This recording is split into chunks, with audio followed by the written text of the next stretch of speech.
All right, today we are diving headfirst into the absolutely wild, labyrinthine mind of one of literature's greatest geniuses, Jorge Luis Borges. We're going to try and explore a universe of just infinite idea.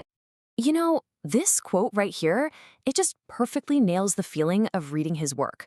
It paints this picture of an immense, mysterious world that's just waiting for you to jump in. And it is endlessly fascinating. But let's be real, it can also be pretty intimidating. And that's really the big question, isn't it? If you've ever picked up a Borges story, you know exactly what I'm talking about. They're just packed with these labyrinths and mirrors and tigers and all these deep philosophical puzzles. It can honestly feel like you're lost in this beautiful but totally impossible maze with no idea which way to turn. But what if you had a map? What if you had a key that could help you navigate this super intricate world and unlock all those profound ideas that are hidden inside? Well, that's exactly what we're going to talk about today. So this is the key, the Borges Dictionary by Isaac Volpe. And look, this is not your typical dry literary analysis. No way. It's literally a dictionary of Borges's most powerful phrases, and it boils down his massive intellect into a format that's actually easy to get through and, well, it's incredibly insightful. And using a dictionary format, it's kind of genius. You want to know why? Because Borges himself was a librarian. He was obsessed with classifying the infinite, with organizing all of human knowledge.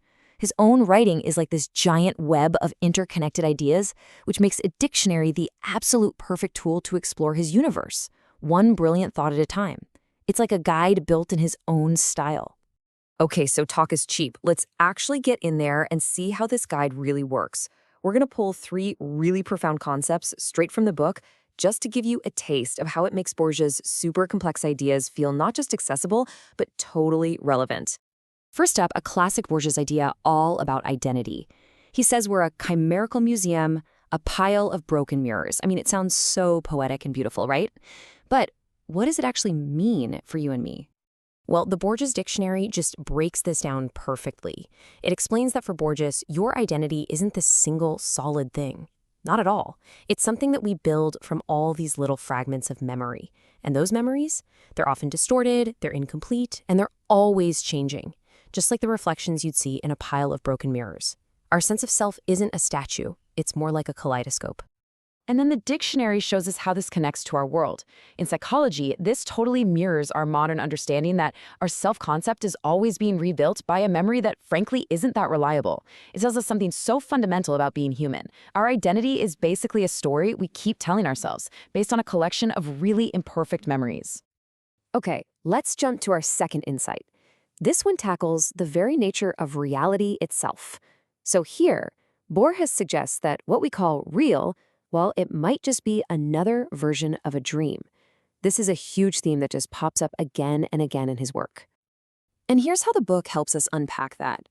Borges is basically questioning the whole idea of an objective reality. He's suggesting that our perception is totally subjective, it's fluid, and it can be just as bendable as the worlds we invent when we're asleep. I mean, what if waking life is just a more persistent dream? The applications for this idea are just fascinating. I mean, in literature, this is basically the entire foundation of magical realism. And in psychology, it speaks to how our subconscious, our dreams, our hidden desires, is constantly leaking into and shaping how we see the real world around us. All right, for our final example, let's look at one of Borges' deepest statements, this one about time. It's such a short sentence, but wow, there is an entire universe of thought packed into it. He doesn't say we exist in time. He says we are made of it. Think about that for a second. So the dictionary unpacks this for us. For Borges, time isn't just a clock on the wall. It's the very material of our being. He famously wrote, "Time is a river which sweeps me along, but I am the river." It means we aren't just passengers on some journey through time. We are the journey itself. We are the flow. Okay, so here's the crucial point. We've talked about memory, reality, and time. These are absolutely fascinating philosophical ideas, for sure. But Borges was writing almost a century ago. Why should we care about any of this now in our hypermodern digital world? This is where it gets unbelievably relevant. Think about his idea of identity as a pile of broken mirrors. I mean, is that not the perfect description for how we build our identities through fragmented social media posts and online avatars? Or what about his idea of reality being a configuration of the dream? How can you not immediately think of virtual reality and the metaverse? He described life as a labyrinth of symbols. And what is the internet if not an infinite labyrinth of information and misinformation that we have to sort through every single day? You see, Borges wasn't just writing fiction, he was an architect of ideas, and his work gives us this essential framework for making sense of our own confusing, fragmented, and digitally layered world. The questions he was asking 100 years ago are the exact same questions we're grappling with right now. So if any of this has sparked your curiosity, if you're thinking, okay, I want more, how do you continue the journey? Well, step 1, just sit with these ideas for a bit. Step 2, if you really want to go deeper, get the guide. The Borges Dictionary is your map. And step 3, begin your own adventure into one of the most brilliant minds in history. Honestly, what we've covered here is just the beginning. It's a tiny, tiny glimpse into his world. To really explore that labyrinth for yourself and discover all the treasures hidden inside, the Borges Dictionary is the perfect tool. So we've made it easy for you. We put the Amazon link to purchase your copy right there in the description below. And I'll leave you with this final, really provocative question from Borges himself. It's both an invitation and a challenge.